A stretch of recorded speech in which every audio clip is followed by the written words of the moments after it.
कभी कोई कहानी पढ़ते हुए ऐसा लगा है कि शब्द तो कुछ और कह रहे हैं पर महसूस कुछ और हो रहा है। चलिए एक कल्पना करते हैं, कोई डरावनी कहानी पढ़ रहा है। लेखक बता रहा है कि कैसे किरदार एक अंधेरे सुनसान घर से गुजर रहा है। रोंगटे खड़े हो जाते हैं, दिल की धड़कनें तेज हो जाती हैं। लेकिन जरा सोचिए, क्या होगा अगर लेखक यही सारी बातें एकदम हल्के फुल्के मजाकिया अंदाज में कहे? शायद तब उतना डर नहीं लगेगा, है ना? देखिए, ये जो एहसासों का खेल है ना, ये कोई जादू नहीं है। ये तो लेखक की दो बहुत ही शक्तिशाली तकनीकों का कमाल है, टोन और मूड। तो आज हम इन दोनों के बीच के बारीक लेकिन बहुत जरूरी फर्क को समझने वाले हैं। तो सवाल ये है कि टोन और मूड में आखिर फर्क क्या है? अक्सर लोग इन दोनों को एक ही समझ लेते हैं क्योंकि भाई दोनों का ताल्लुक भावनाओं से है जो। लेकिन असल में ये दोनों बहुत अलग हैं। और ये फर्क समझना इसलिए जरूरी है क्योंकि यही हमें बताता है कि लेखक चाहता क्या है, वो कहानी से हमें कैसा महसूस कराना चाहता है।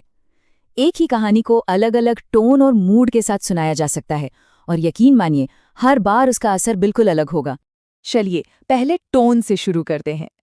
टोन को समझने का सबसे आसान तरीका है अपने किसी दोस्त के बारे में सोचना जो कोई मजेदार किस्सा सुना रहा हो।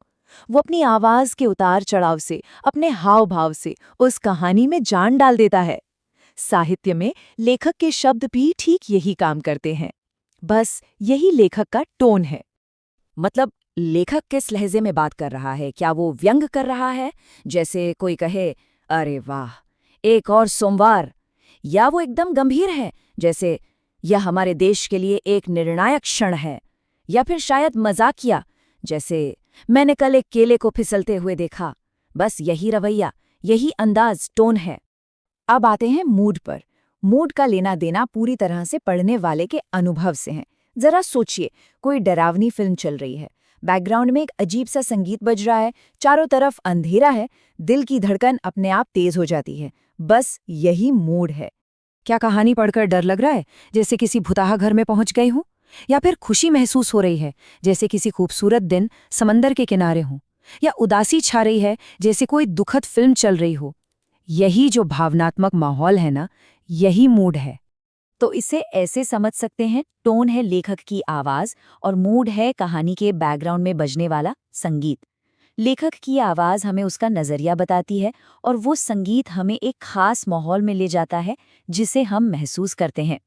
तो अब जब हम टोन और मूड के बीच का फर्क जान गए हैं, तो क्यों ना देखा जाए कि ये असल में काम कैसे करते हैं, और इसके लिए कविताओं से बेहतर जगह और क्या हो सकती है ना? हम शुरुआत करेंगे रॉबर्ट फ्रॉस्ट की फायर एंड आइस से। ये एक छोटी लेकिन बहुत ही गहरी कविता है जो दुनिया के अंत के बारे में बात करती है। जरा ध्यान दीजिए, फ्रॉस्ट दुनिया के खत्म होने जैसी बड़ी बात कितनी लापरवाही से कह रहे हैं। वो कहते हैं, कुछ कहते हैं जैसे ये बस किसी की राय हो। ये एक बहुत ही अलग टोन बनाता है। कवि का टोन बहुत ही तथ्यात्मक और सपाट है, मानो वो बस एक फैक्ट बता रहा हो।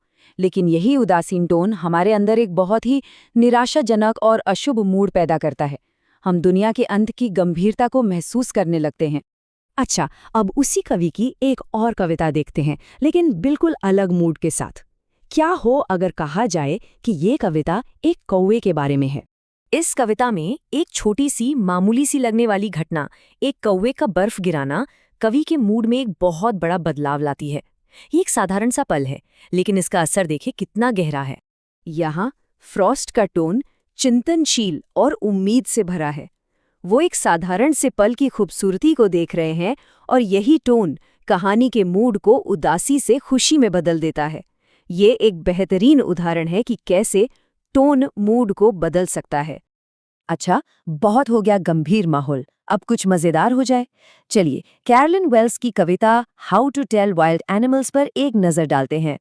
अरे भाई, ये लाइनें तो कमाल की बेतुकी हैं।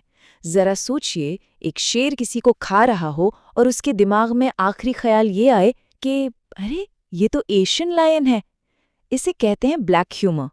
यहाँ लेखिका का टोन पूरी तरह से मजाकिया और व्यंग्यात्मक है। वो गंभीर होने का नाटक कर रही हैं, और इसका नतीजा ये होता है कि पढ़ने वाले के लिए एक मजेदार और हल्का फुल्का मूड बन जाता है। यहाँ डरने की नहीं, सिर्फ हंसने की बात है।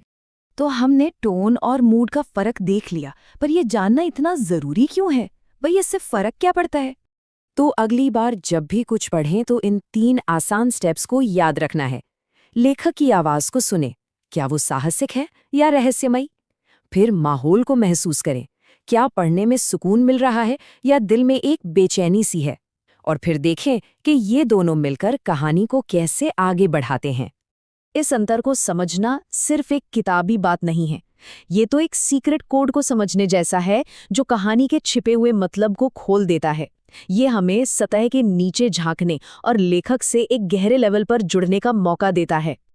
तो अगली बार जब कोई किताब हाथ में आए तो सिर्फ शब्द नहीं पढ़ने हैं, लेखक के टोन को सुनना है और कहानी के मूड को महसूस करना है।